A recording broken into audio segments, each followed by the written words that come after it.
So thank you for joining us on this, the final panel of summer school.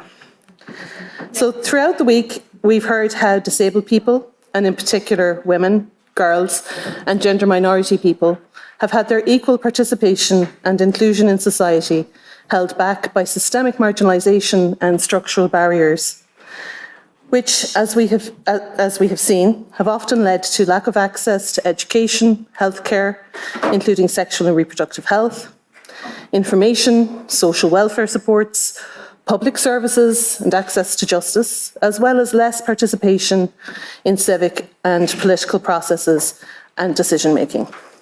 As of the 1st of June 2024, there are only 27 countries out of 197 where women serve as the heads of state and or government. At the current rate, gender equality in the highest positions of power will not be reached for another 130 years, which is a bit scary, really. This afternoon, we turn our attention to experiences at the intersection of gender and disability in public and political life. We're taking a broad approach. We'll hear from the disabled elected representative, the experiences of disabled women as community leaders in Kenya, and our own Sharon Olin is joining us here on being a disabled activist in this realm. Yay! Some of you have met Shar already down in the Craftivism room. Now, we are multitasking as well. We are going to hear videos from, this was supposed to be an entirely online session, but unfortunately one of our participants had to drop out. So we're going to have videos from Pam Duncan Glancy of the Scottish Parliament, Pam Glancy Duncan, excuse me, from Mar Galceran from the Valencian Regional Government. This is a video in Spanish, but myself and Shar are going to live transcribe it into English. We have a transcript to work from, we're not linguists. And then from Elizabeth Mbati, who will be joining us online. We hope Pam will be able to join us online as well, but she does have a vote at 3:30 in the Scottish Parliament, so she might have to depart early. Okay, and so with that, we'll hopefully get Pam's video up and we'll get started.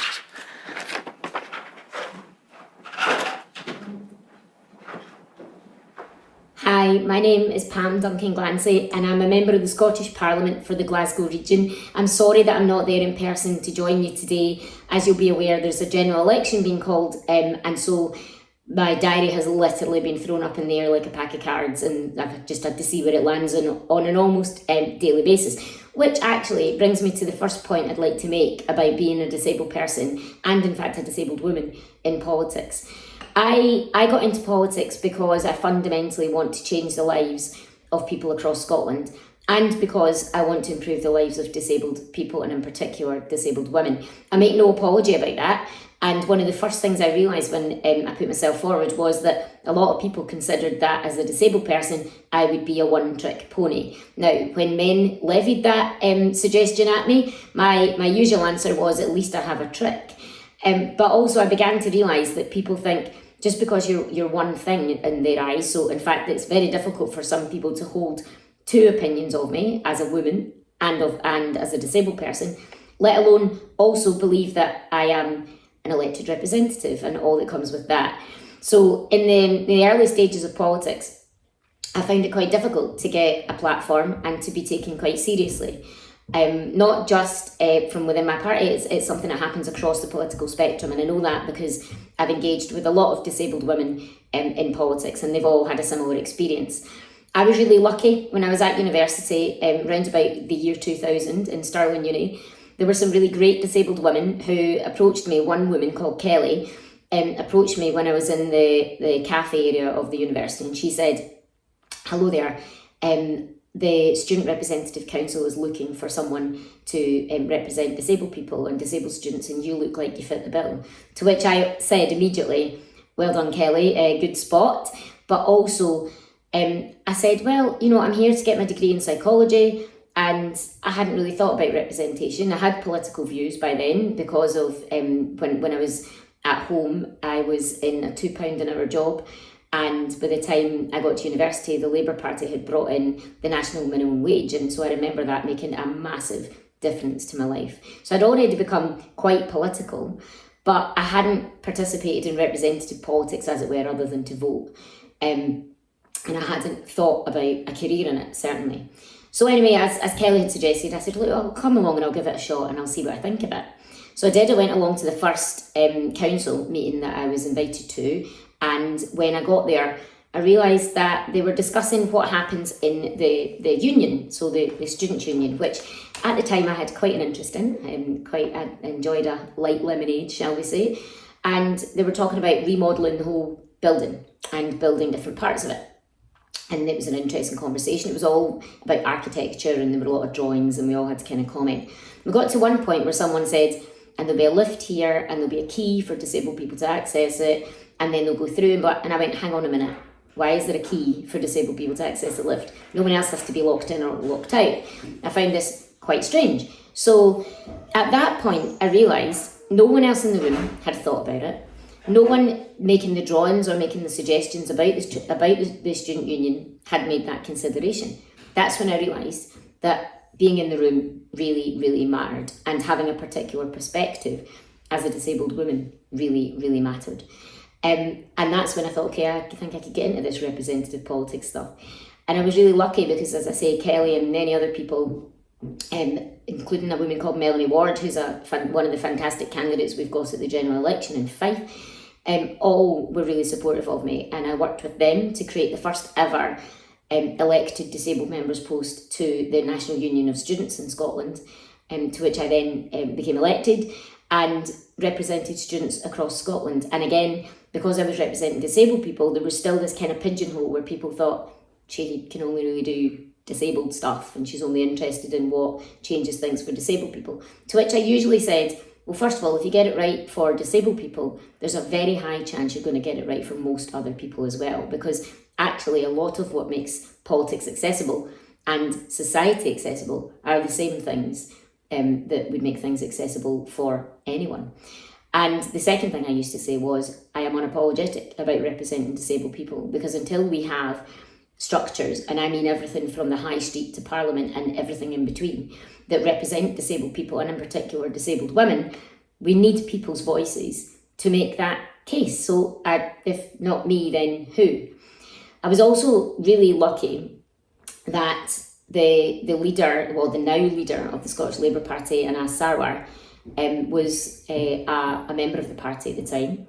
And when I moved to Glasgow, I met my husband and moved to Glasgow, and there's a few years in between which are not necessarily relevant for this conversation.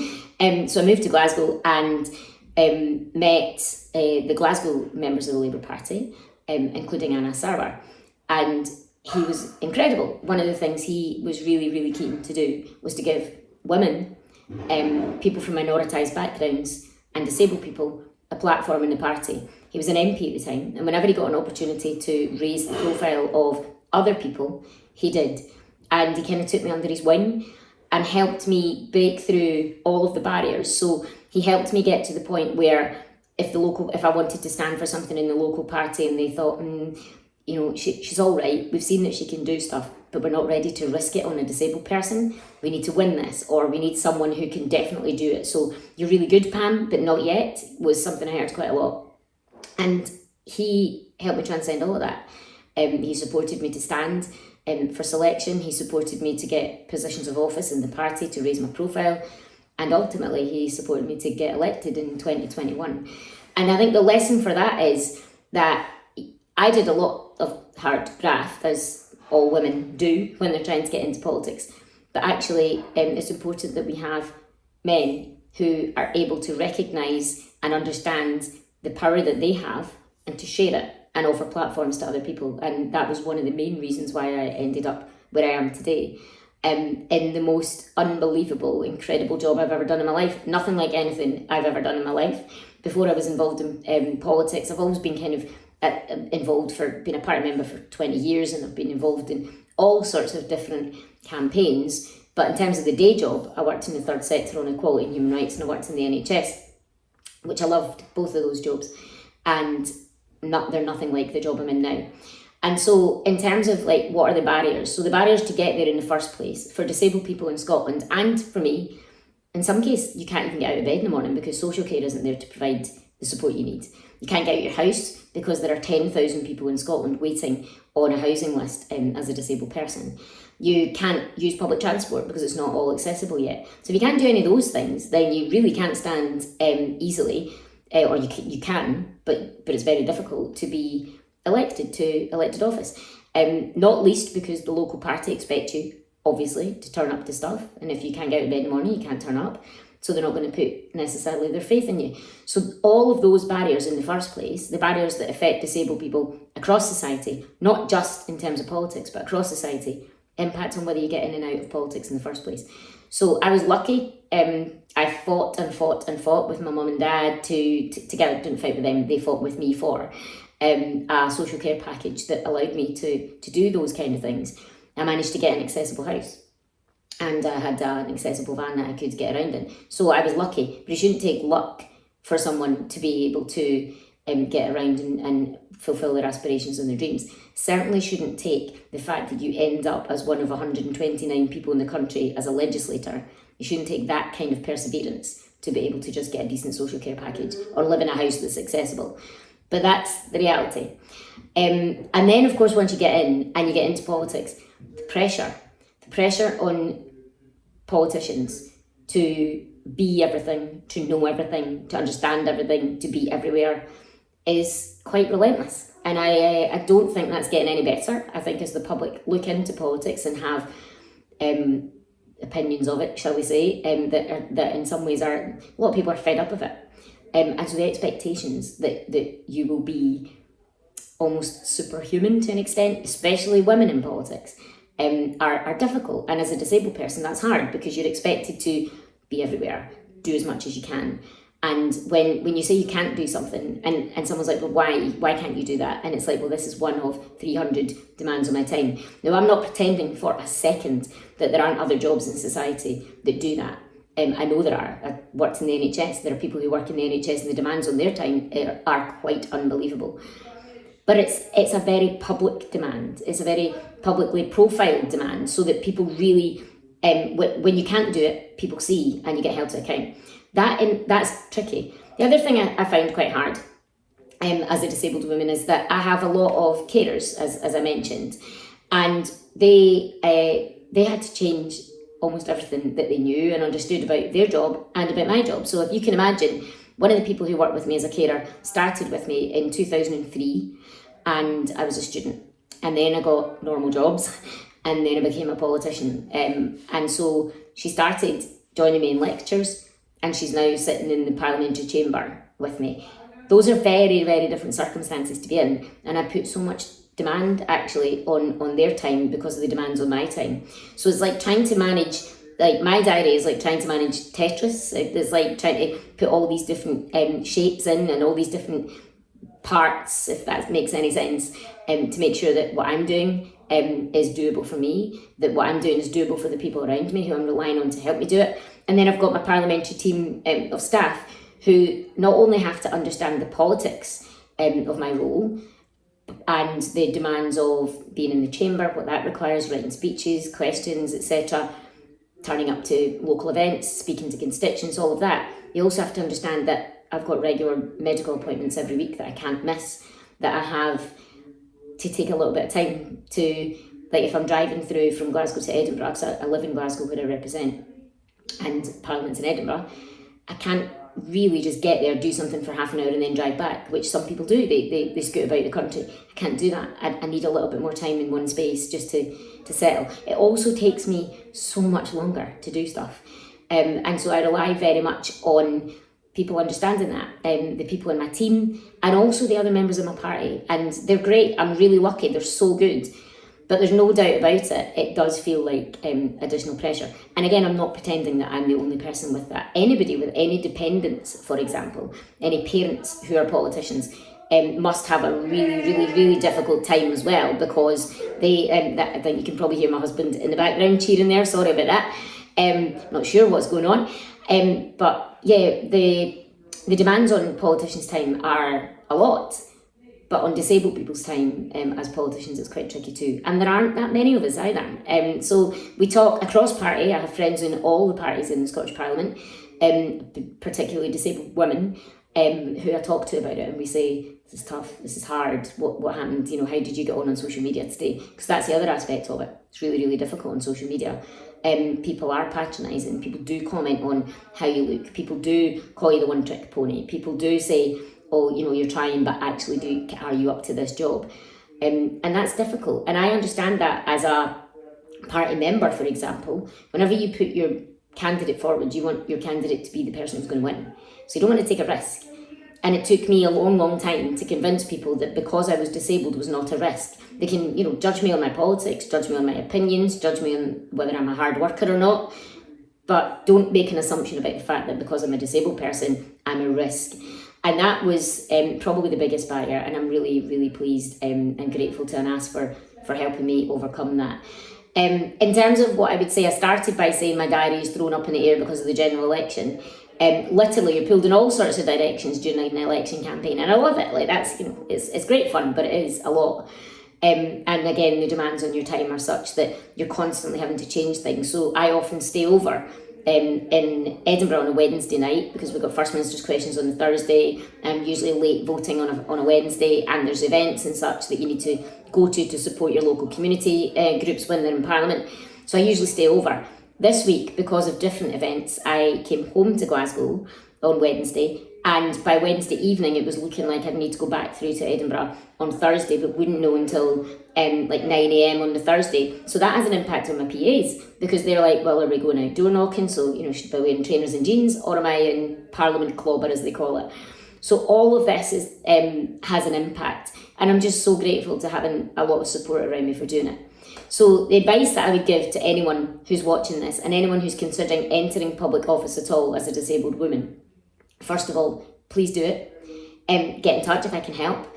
I'd be more than happy to share my experience, all of it. My life has always been, as disabled people's lives often are, one big expose, because you do have to tell a lot of people a lot of things, sometimes fairly, sometimes unfairly, but nonetheless, I'm an open book. So if anyone wants to hear anything more about it or ask any questions, please do get in touch. You can get me on social media at Glasgow Pam on all of the main platforms.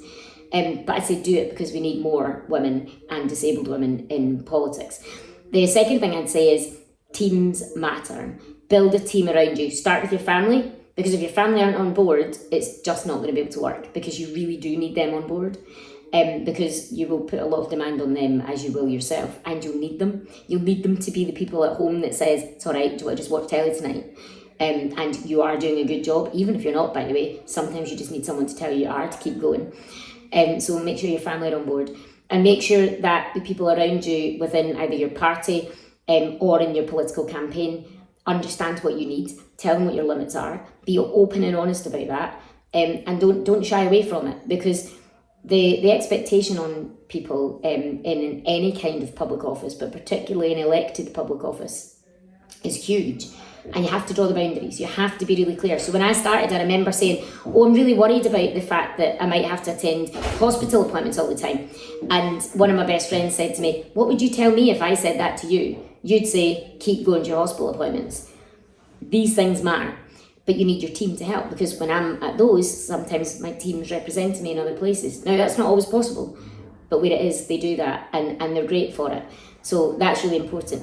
Tell your wider political team. So there are 22 Labour MSPs in the Scottish Parliament. The other 21 all know and understand any limitations I have, because I've been quite open and honest with them. I'd like to think that they still think that what I do is on par with them.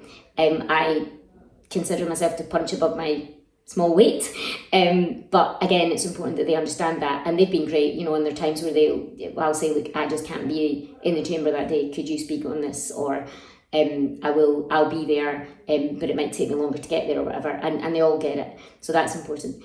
And the last thing I'd say is be unapologetic about putting yourself forward as not just a woman, but a disabled woman, because we're multifaceted as individuals anyway. But it's important that people understand, and that they can hold the view in two views in their head at one time, so that they can understand that you will have an interest in women's issues, for what they are, and all issues are women's issues, I would argue, but you know what I mean, and that you'll have an interest in disabled people's issues. And don't apologise for that, because we see a lot of mediocre white men not making any apology for the stuff that they progress, and we know where that's got us. So please do not be embarrassed or reticent about being that person, because if not you, then who? Thank you.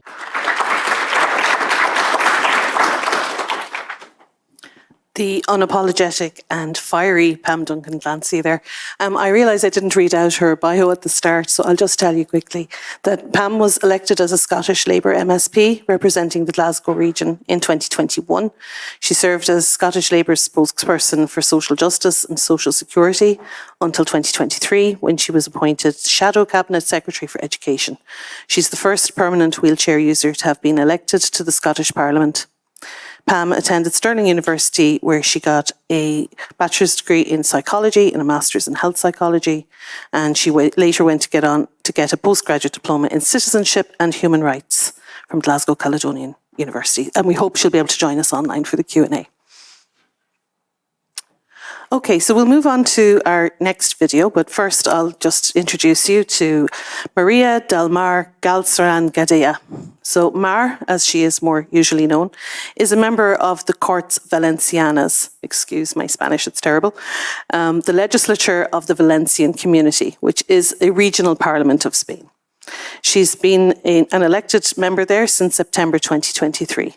She's a member of the People's Party and the first Spanish regional legislator with Down syndrome. She previously worked with the president of the Valencian government and for 20 years as a civil servant with the Ministry of Health. She's presented at a number of high-profile international events, including the 6th World Down Syndrome Congress, the International Congress of AIDS Madrid, and Down Syndrome in the 21st Century Global Perspectives Valencia. In this video, Mar is in conversation with Maria Laura Serra, who we met on Monday, and myself and Shar are going to attempt the English voiceover. We will not be fully synced up. I'm afraid we tried to do this a number of times and our voice acting was terrible. So we are just going to read through the transcript. It may end slightly before the video does, but bear with us, we'll try and get across most of the message. Okay, thank you.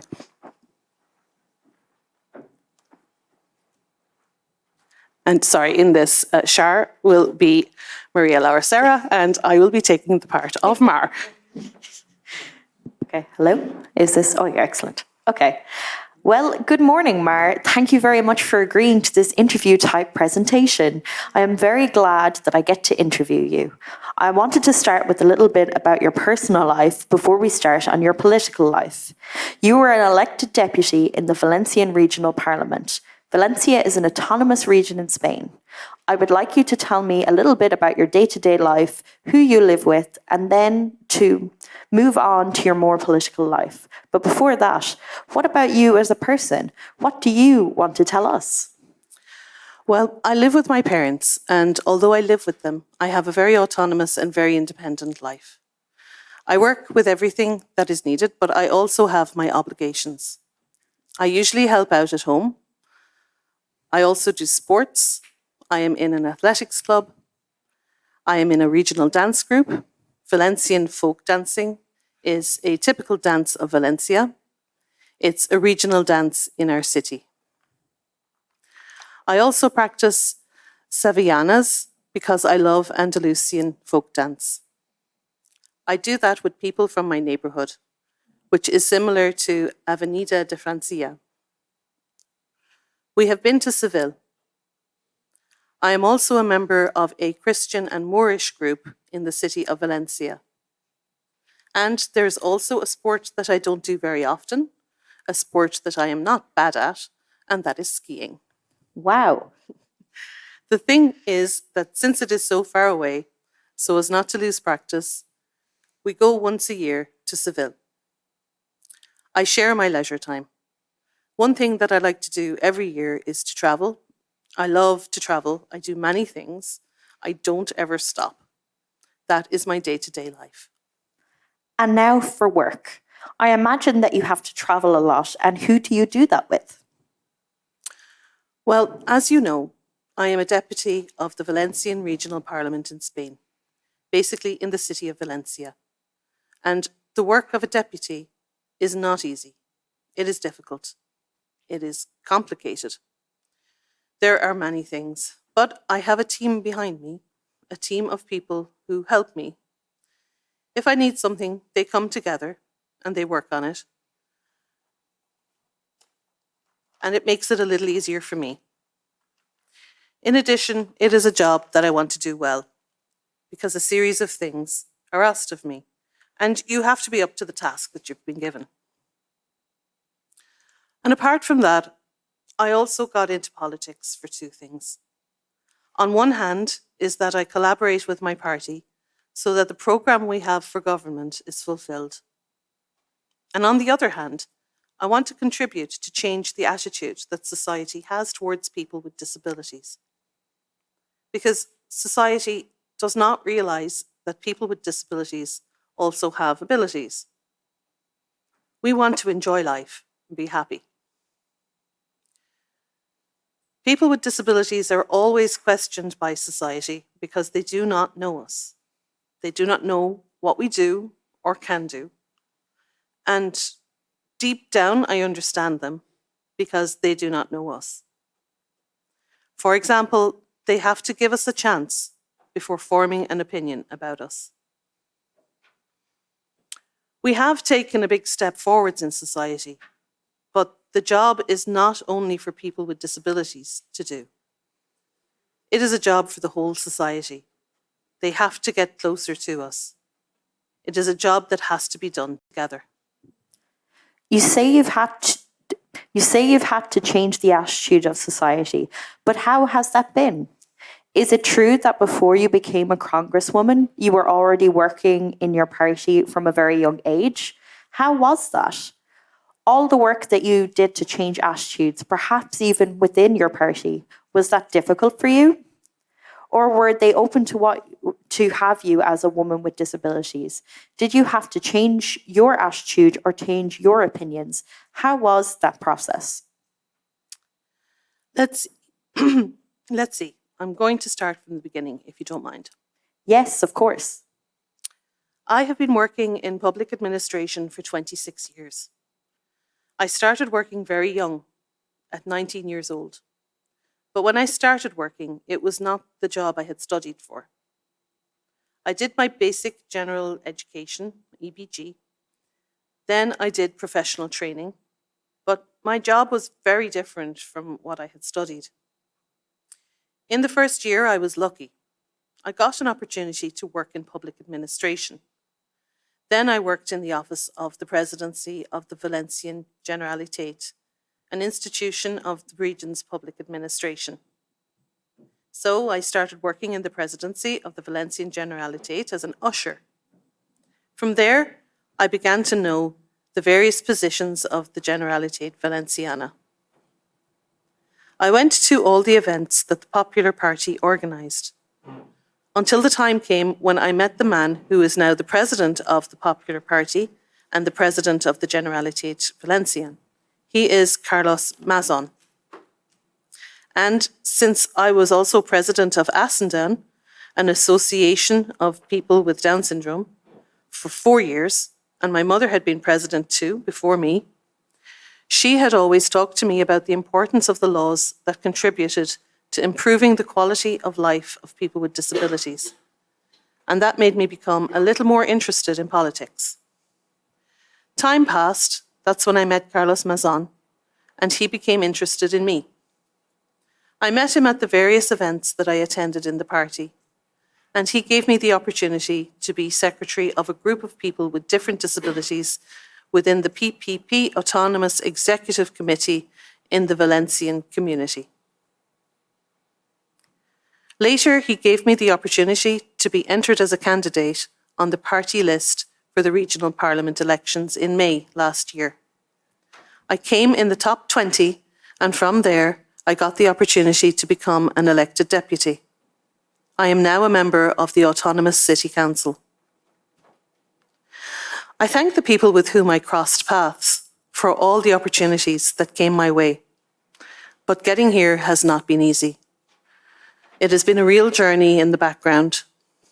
There has always been my family, who have always bet on me, who have always believed in my abilities.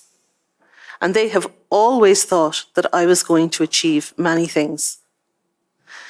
Then there have also been other people who have crossed my path, such as Carlos Mazon, whom I have already mentioned to you, who gave me opportunities that led me to enter the field of politics.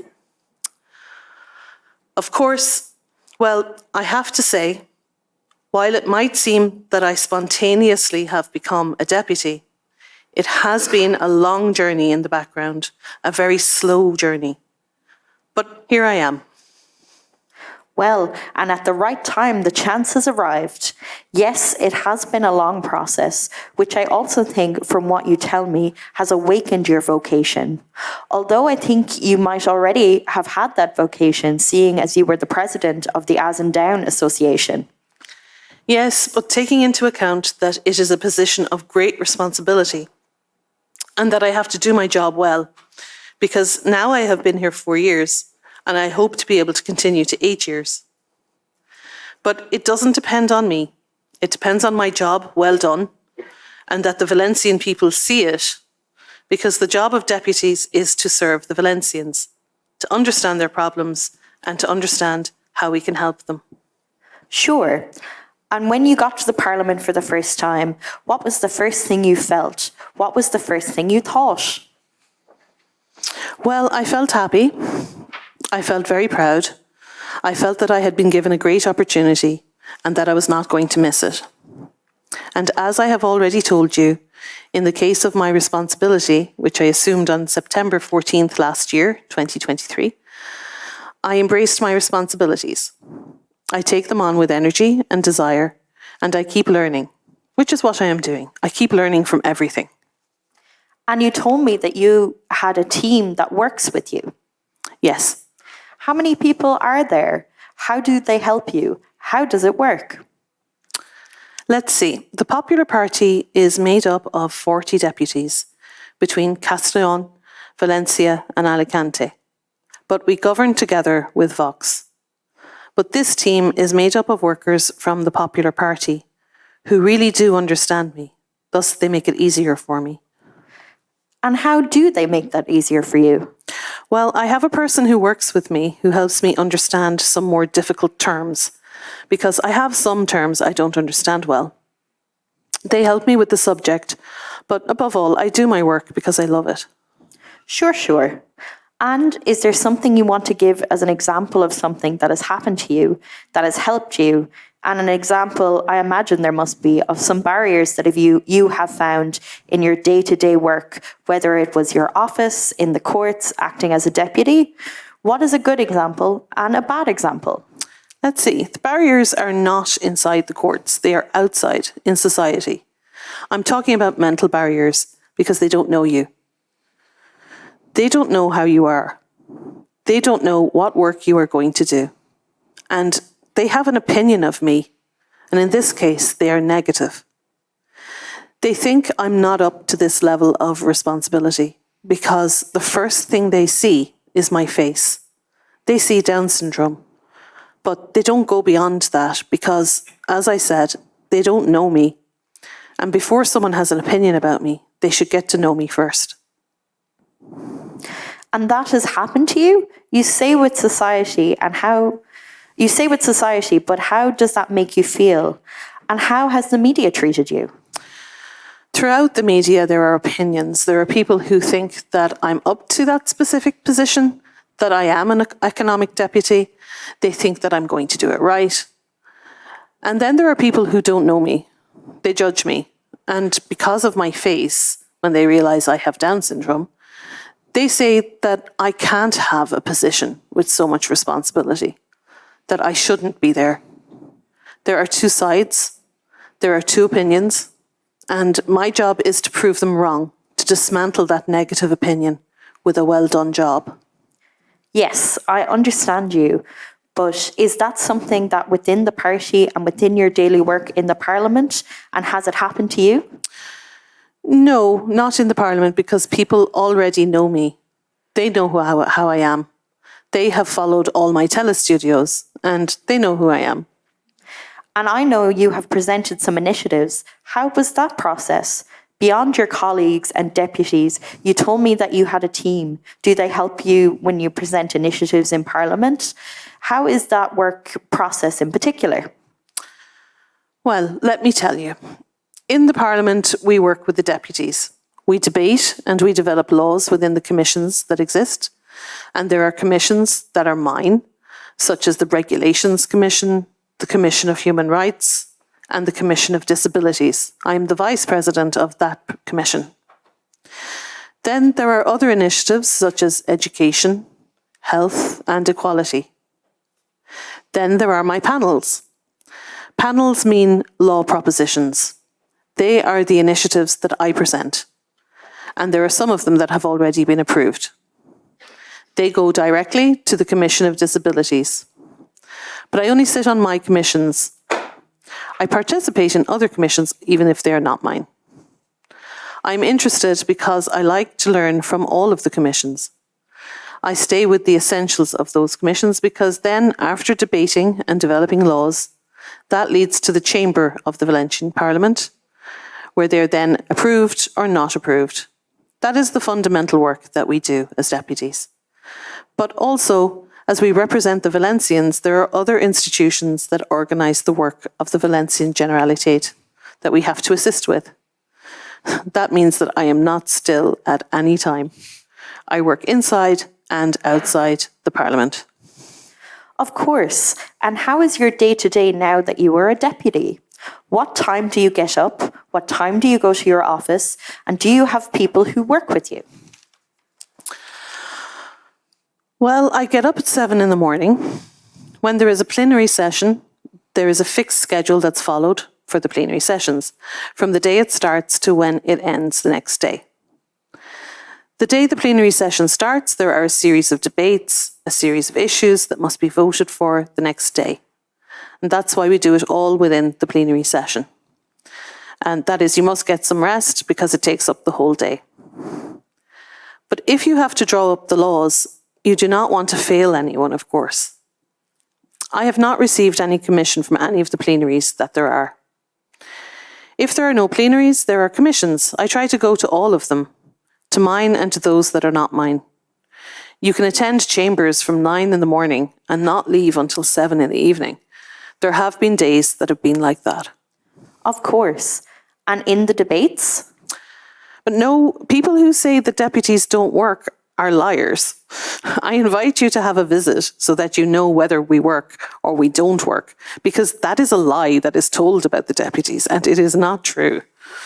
Of course. And in the debates, either in the commission or on the plenaries, I imagine they have a time, right? They have a time, of course. Do they give you more time? Do you have to respect that time the same as everyone? How do you do it? Yes, the time is the same for everyone. It depends on how it is organised. There are those who intervene more, there are those who intervene less, but we always intervene. But there are no adjustments in terms of time that you may need, and maybe you do not need, but if for some reason you needed more time, do they give it to you? Are they flexible? Oh, yes. If you need more time, you can always request it. I always adjust to the time they say. Okay. And is there another barrier or some barrier that you find either in the Parliament chamber or in the commissions themselves? Or are there any others that you see? I don't see any limitation. The barriers, as I said before, are more of society than the people who work with me in the process. And what is your next move? And what are you thinking about with what other initiatives? Because I saw that you have several. Yes, disability is such a diverse issue that it affects several councils. It affects health, it affects education, it affects employment. My own initiative is in that sense.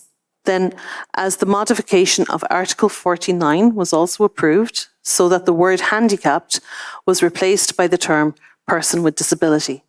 My P&L, my bill. So that you understand it better, this was my initiative. It goes to the Disability Commission and I will defend it. Since it has been modified in the Spanish Constitution, it should be modified in the Statute of Autonomy of the Valencian Community. Very well. And in the statute of the Valencian community, I'm going to make a clarification for those who are listening to us, as not everyone listening is familiar with Spain. In Spain, Article 49 of the Constitution was modified by a changed wording to people with disabilities. And you said that in the state of Valencia? There is also this word. So there's also this word. And you think one of your initiatives is going to be the next one? Yes, yes. How great. Well, I'm sure they will support you, right? Because there already is a precedent. Yes, yes. This is really important. What advice would you give? I imagine you will have colleagues, especially as you were the president of As in Down, right? Who will be interested in this political vocation, or others who are listening to us? Women with disabilities, for example. What advice would you give to other women with disabilities, whether in Spain or other countries, who want to start a political career and end up having a position as important as the one that you have? Well, I would encourage them to use what they create to be objective and never put anyone down in their life. That they follow their ambitions and get everything that they want to get. And if they like politics and they want to be part of a new generation, just like I started, why not? If I can, why can't the rest? Everything has its beginning, and little by little, they will build things. And you said that you don't accept no.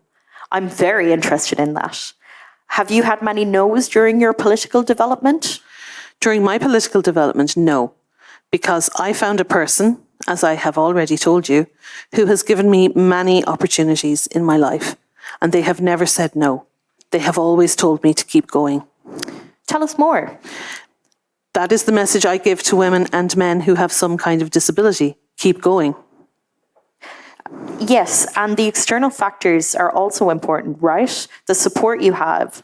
Of course, I had the support of my family. I had the support of my parents, my brothers, my sisters-in-law, my uncles. The support is always very important because for me, the fundamental pillar has always been my family and my parents. And that is the support that children and disabled people must have. Their family must support their abilities so that they can work for their abilities and not their disabilities. And what questions, in addition to what you were telling me about this reaction of the media and society that you were told, first they see that you have Down syndrome and they don't see you as a person or see your ability as a deputy. What other questions do they ask? Is it true that you were telling me that there are no barriers, but what other questions do you get from people, from women with disabilities in particular, when it comes to starting or developing their political career? The first thing is that society has to change, especially the mental barriers, the attitudes. These are the barriers that hurt the most. After that stage, when society accepts that the difference is a value that enriches us all, and that they take into account that people with disabilities have abilities, from that moment on, people have to move forward with the supports that they have from their families and from the people around them. That is very important, not only for your personal life, but also if you want to enter politics, you have to have that support. Of course. And do you see it more difficult for women than it is for men with disabilities? I think it's difficult for both men and women with disabilities because the attitudes, the mental barriers are the same for women with disabilities as for men with disabilities. If you don't remove the mental barriers, the attitudes, how is the person with disabilities going to move forward? Well, Mar, is there anything else you want to tell us? Is there anything you want to make known?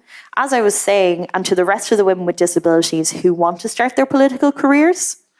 Well, the message that I would say is to fight for their dreams, to make their goals come true, to get involved in their lives, and for people to support them in the fundamental pillars of their lives, from their families, their parents, and their friends. Well, thank you very much, Mar. Your message is very valuable. Thanks very much again. You're welcome.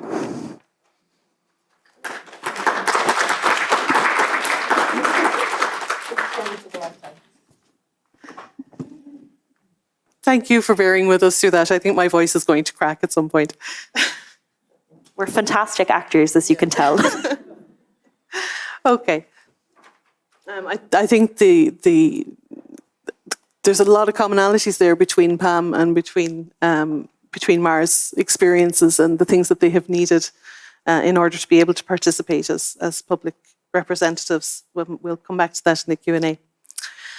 We'll go now to Elizabeth Mbati. She's joining us on video.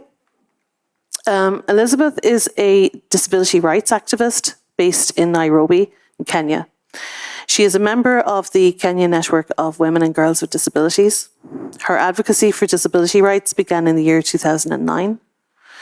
As someone with a lived experience of a mental health condition and having studied journalism, it came naturally to her that she used her talent in writing to express what she was going through, and gradually she became an advocate. Elizabeth is currently supporting the network to run a Ford Foundation-funded project on increasing participation of women with disabilities in leadership and governance. Elizabeth uses local media to raise awareness on disability inclusion. She's a strong believer in self-advocacy and hopes through her work in disability activism that our communities can be less exclusionary, more inclusive, and more accessible to all persons with disabilities in all of their diversity. Elizabeth blogs at elizabethombati.wordpress.com. I will share that in the Discord group later if anybody wants to follow it, and it's also in your programme. Okay, we'll hand over to Elizabeth.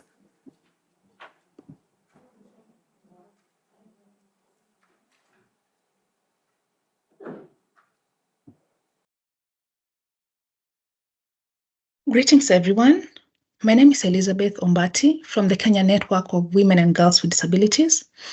Our organization works to amplify voices of women and girls with disabilities in local, national, regional, and international levels to ensure that we are meaningfully participating in all spaces and that our concerns are included and addressed in discussions on women's rights as well as disability rights. I've titled my presentation, Moving the Needle, Women with Disabilities Leading. Myself and a colleague from the network called Lucy Mulombi submitted an abstract to speak about public participation of women in governance and leadership spaces, where we wanted to share about our experiences from the network.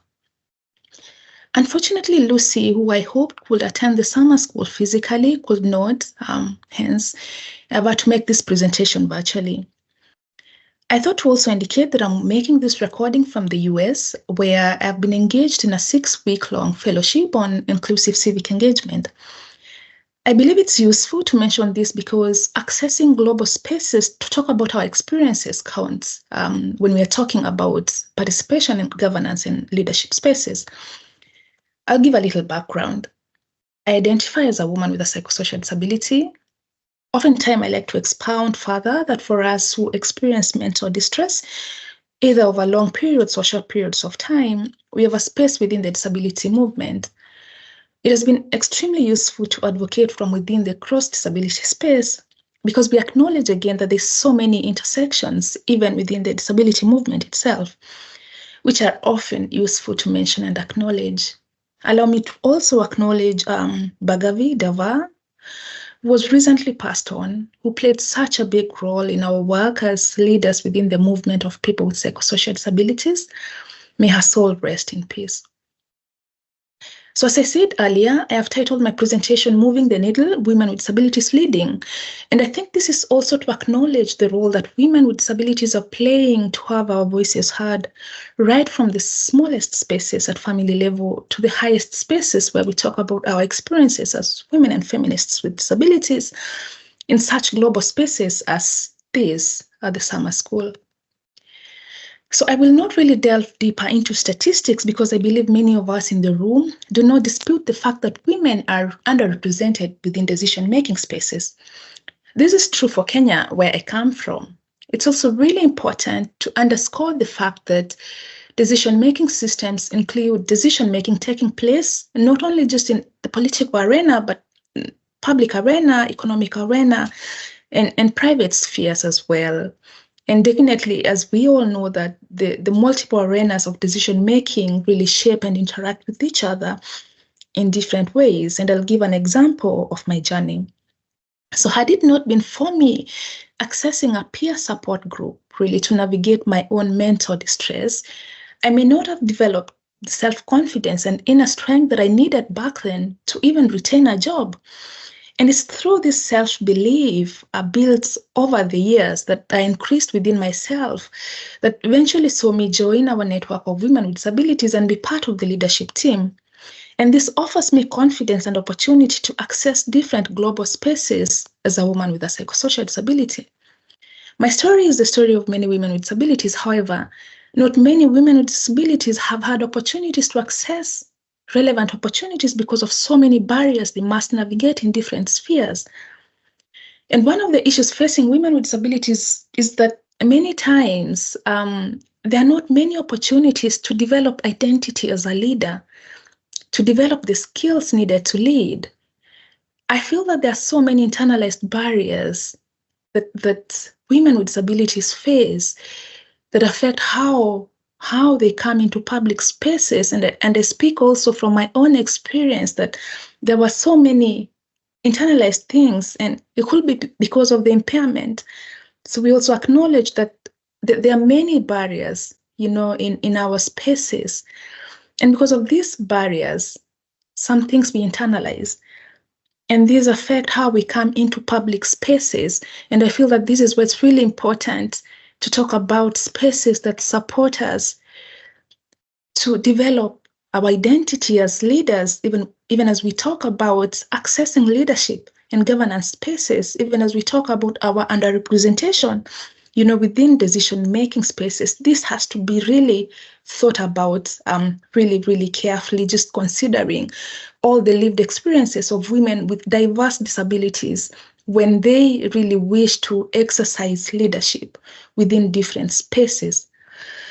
And so for the network, the realities are right before our eyes, how our members access decision-making spaces.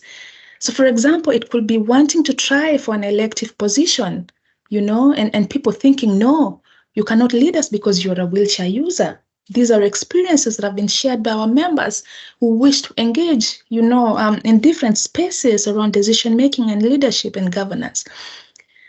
So it could be about being employed and someone cannot access their boss's office, for example, because it's the third floor and there's no lift. We all understand too well issues around physical accessibility and many other issues around accessibility, that face women with disabilities, even as we seek to access spaces around leadership. So again, it could be because maybe you want to access an extra skill as a professional, but then you're told there's no sign language interpreter. And when you question, you're told there's no budget. These are examples that our members have shared with us, barriers that they've faced, when they want to exercise leadership in different spaces. So maybe someone needs mental health services, but these don't exist in your community. What do you do at that point? These are real challenges that exist that become barriers for someone's advancement to achieve these spaces, to get into these spaces. And so others, there are many, many examples, but I could also mention maybe there's a community meeting. There are many community meetings that happen at the local level, national meetings. So I give an example at a local level where there's a meeting to discuss security issues in that community.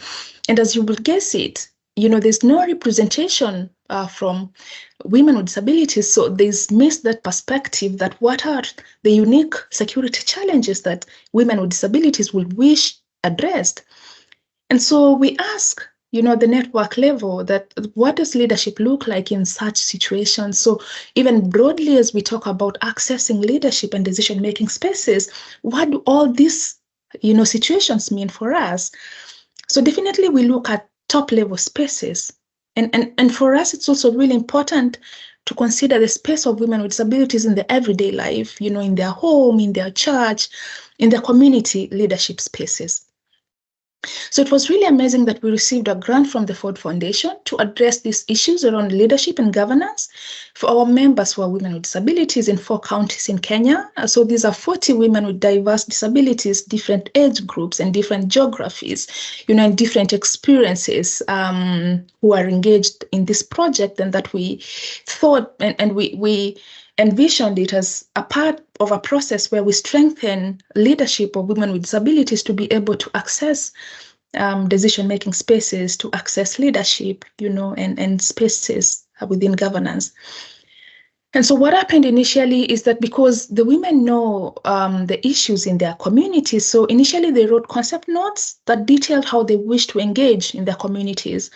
So a concept note would tell us the activities they want to do. So for example, take part in a public event, at a community level, and bring into attention the situation of women and girls with disabilities. And actually we had in one county where our participants had a public play. So it was a play that showcased barriers that women with disabilities face. And it was such a useful method to catch the attention of the wider community and a call to action to end discrimination.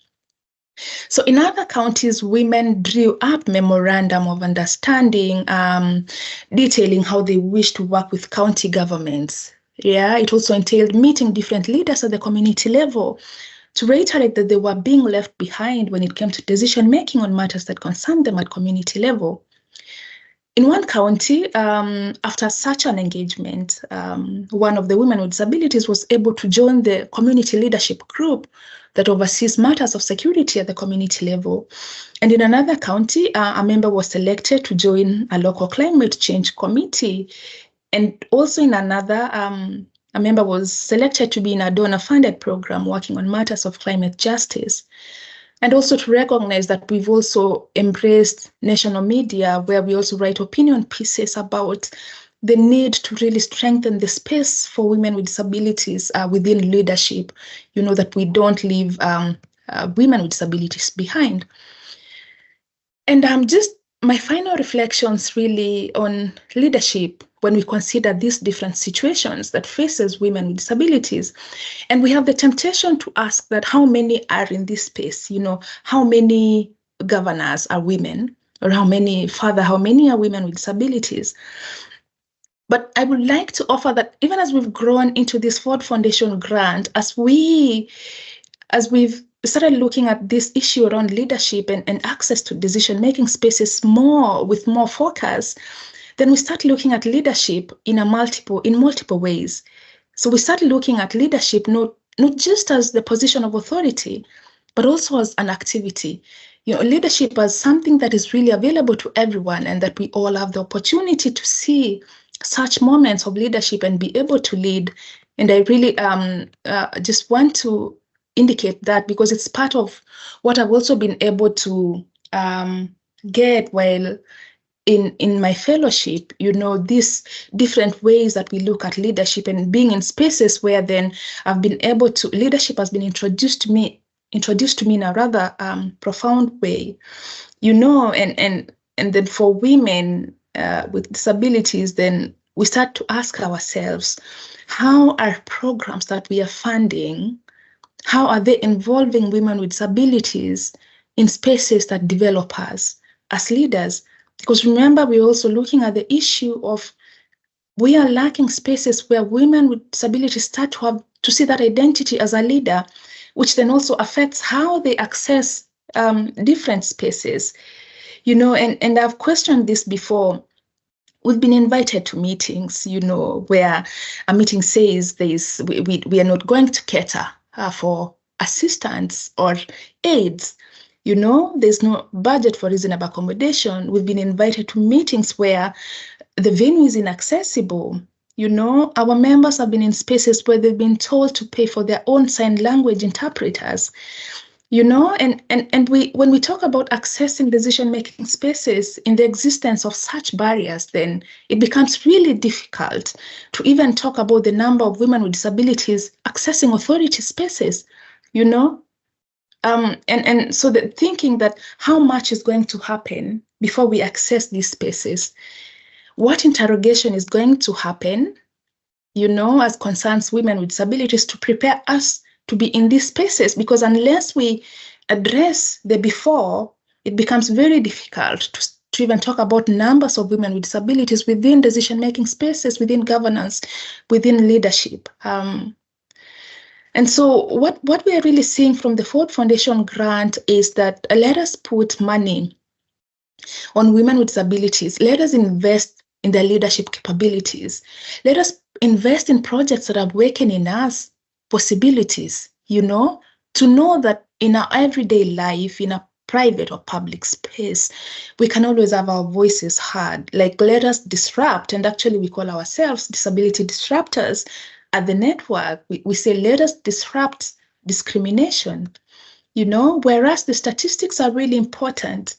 Statistics to say that within governance, these are the numbers that are there, and women with disabilities are underrepresented.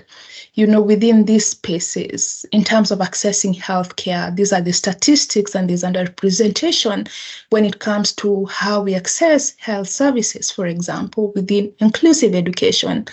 The underrepresentation is there, the statistics are there, but I also feel the need to put focus on what it should take to have women and girls with disabilities to reach positions of authority, to overcome this underrepresentation, if you may.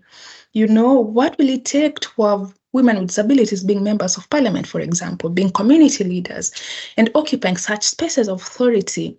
We could have numbers, we could have more numbers, we could increase the numbers. But then we also need to consider that we need to have millions of women and girls with disabilities right from the grassroots level to the national level, being seen and heard in all matters in their communities. And it doesn't mean that they must be in positions of power, positions of authority, but that recognition that we can seize each moment to lead. So I think my argument is that let's invest in leadership activities or in leadership programs where more and more women with disabilities are engaged, to really realize that we don't necessarily have to be in those positions of power, but then we can influence in whatever space we are. Yeah. And so I think I finalize with what I hear, that we can have millions of women and girls with disabilities living with a strong conviction that we are leaders, and that we can exercise leadership in each and every space that we occupy. Thank you so much. That's great. And we'll have an opportunity to ask Elizabeth some questions. She is joining us online. I'm going to hand you over now to Shar. Shar uses pronouns they, them. Shar is an artist, activist, performer based in Galway City. They are passionate about fighting for a better world for all of us. Shar has been involved in the marriage equality campaign, the repeal campaign, was one of the first regional volunteers for BI+ Ireland, and has stood as a local election candidate and every other kind of activism, I think, that you can imagine. So I will hand you over to Shar. Thank you. Hello, everyone. Thank you for the introduction, Emma. As Emma mentioned at the beginning, I was a last-minute addition. I'm sure any of you who came down to the Craftivism room, you would have seen me basically living down there for the last couple of years. But I do have a past kind of flurry with the political life. So I'm going to share some of those experiences today. I think in particular, it's a little kind of surreal to be discussing this, because in my head, I consider a lot of my political and specifically political party work was almost in my pre-disabled life. But again, this was before I had a lot more physical limitations within, and my minor intermittent health issues became more of a day-to-day issue that I was dealing with, and it became a box I was kind of forced to unpack after ignoring it for a few years. But when I was initially getting involved with activism and just basically, you'd always find me shouting at a local rally, trying to fight for change and getting involved in referendum campaigns here, and with the marriage equality campaign here in Ireland in 2015, one of the campaign leaders that was involved with that, he became a very good friend of mine. His name was Niall O'Toohill, and he was one of the founding members of the Social Democrats. So the Social Democrats are a left-wing party here in Ireland, and within kind of party politics in Ireland, my own kind of hot take on it is that people kind of treat their parties like a brand and a football team, and you always have to support your brand and support your team.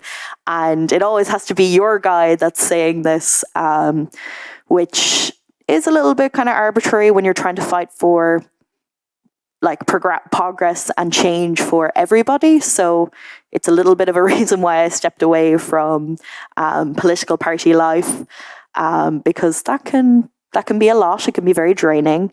But let's jump back to 2016 briefly. Like 2016, this new political party was starting in Ireland, and there was a lot of kind of people going, who are these people? What's going on? Where did they come from? And a lot of people, like, we had like 3 like politicians that were in our part of our, would you say the government or the Leinster House? Because they're not government, they were in opposition at least.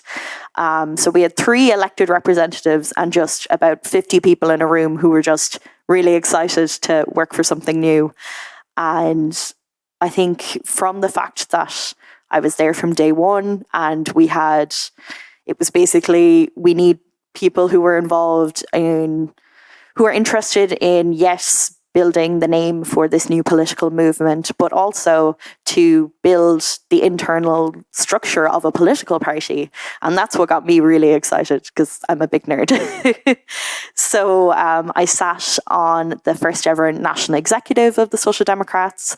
And honestly, like, politics-wise, I feel like they would be more centre-left when you look at all of their politics, and my politics would be more socialist-leaning. But from the different kind of political representatives in my local area, it was the political party that culturally I felt like I fit in with a lot better. There was a lot more women involved at all levels.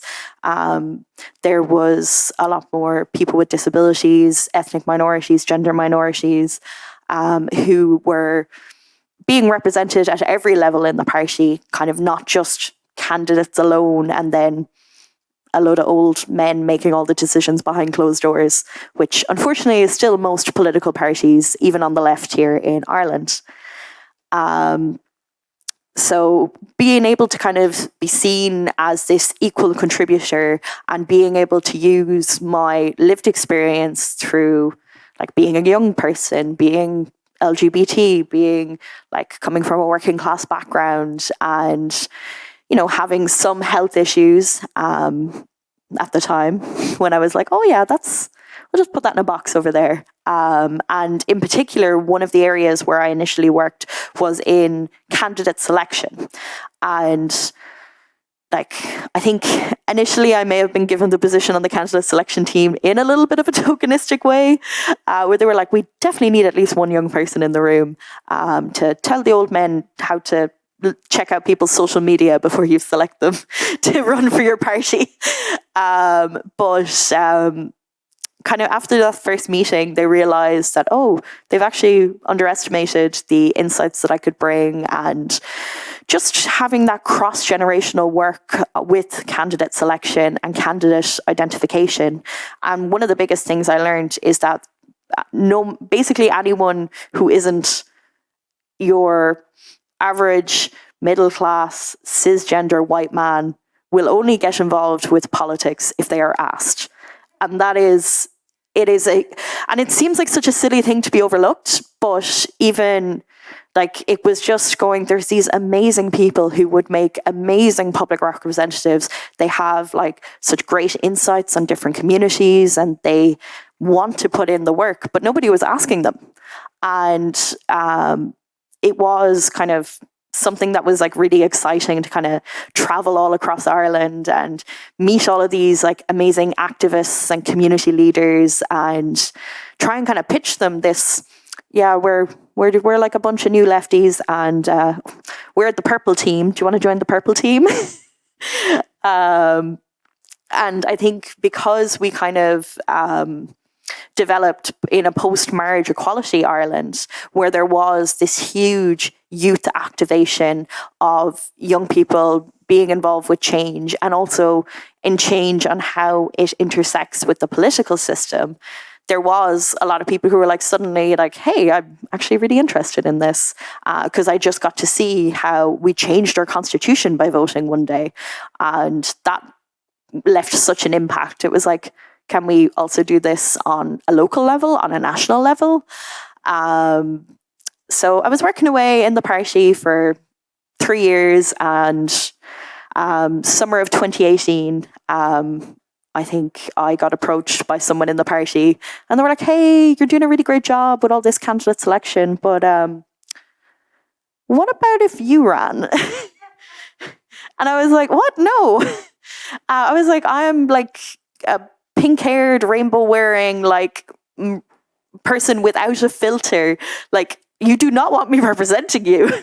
Like, I joke now, but like at the time I was always getting in trouble with SocDem HQ because, again, I was there from day one. So they're like, I don't know, I was able to kind of, I don't know, I just was very publicly associated as a member of the party, even though I was just really doing background work, probably because I complained on Twitter a lot.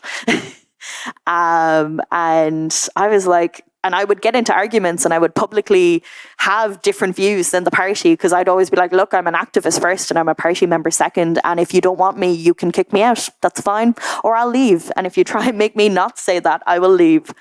And they were like, they're like, okay, that's a little annoying sometimes. But actually, like, you're really passionate, like you're really engaged in your local community.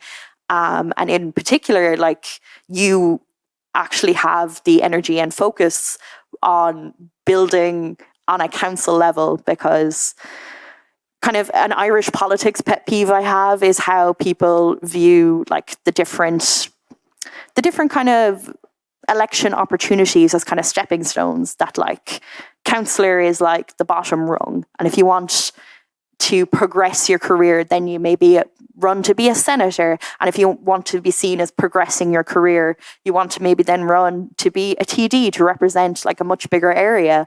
But or city and county councils, or Seanad or Senate, and or like Leinster House where our government sits, they all do 3 very different jobs.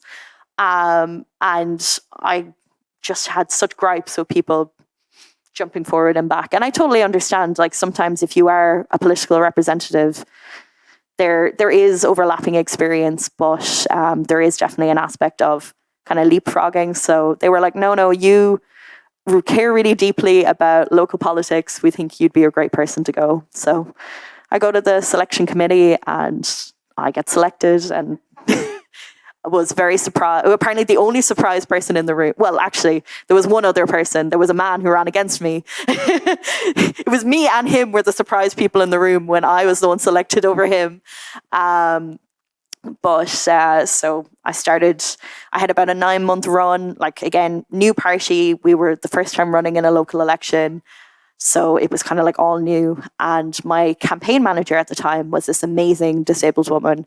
Her name is Siobhan Cawley. She's one of the best people I've ever met in my life.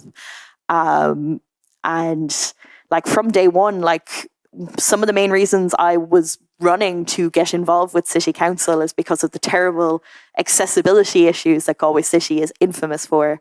And I apologise to all the attendees who have had to deal with that in the last couple of days.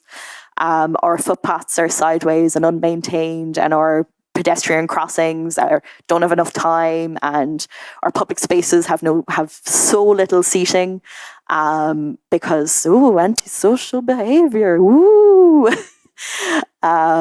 And like, there was just so many things that I really passionately cared about and fought very hard on. It was a difficult campaign, but I definitely do not regret doing it. Irish politics, we go with proportional or single transferable vote is our voting system. So it can look a little intimidating if you've never seen it before. So rather than just giving your vote to one singular person, you rank your candidates. So you'd be like, okay, I put you number one, you number two, you number three. And if your number one candidate is eliminated, your vote can then be transferred to the next person down your list. So that's why our counts are all done via paper, and it takes a couple of days, and us number nerds absolutely love it. And we had a local election as well as the European election a couple of weeks ago, and I was down in the count centre enjoying it. But back in 2019, I very, very narrowly missed out on getting elected.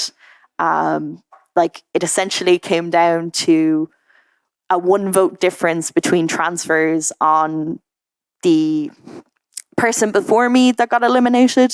So we had 18 candidates running for 6 seats, and I came 7th. So for a first-time candidate, for someone who basically had a ragtag group of their chosen family around them, because I'm not from Galway originally, I'm from rural Roscommon, which people tend to not believe when they see me.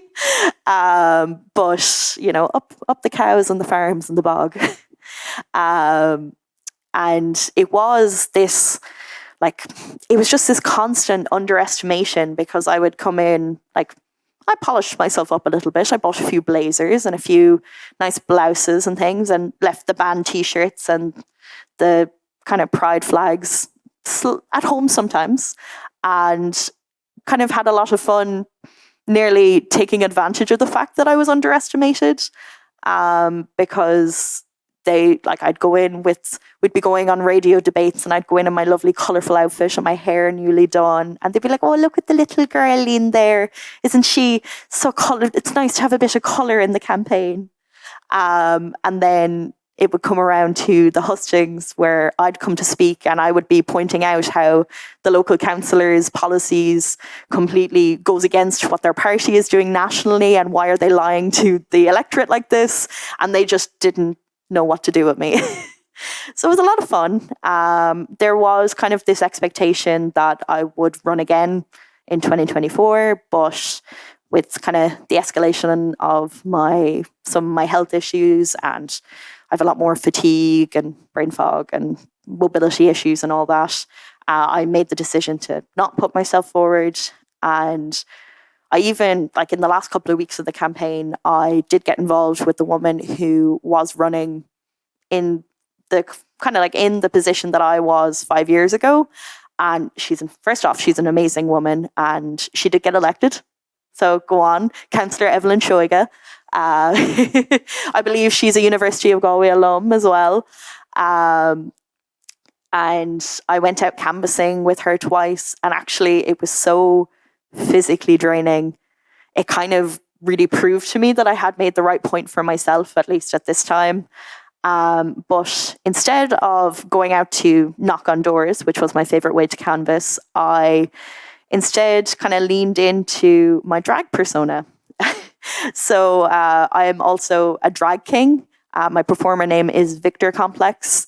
And I made lots of online content about getting my friends out to go out and vote, and basically using my drag platform to info dump about local politics to my friends who were like, where did this come from?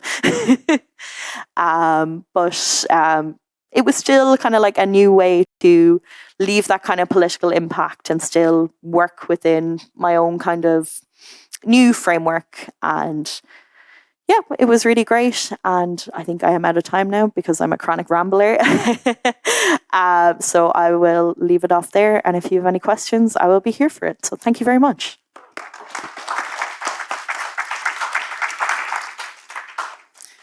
Thank you so much, Cher. Now just check that we have Elizabeth still online, and we have Pam is still here. Fantastic. She hasn't been called away. And we have them up there. I'm going to go straight and get some questions because we are running a little bit late. But because I know Pam might get called away at any moment, if anyone has a question specifically for Pam, can you raise your hand now? And we'll see if we can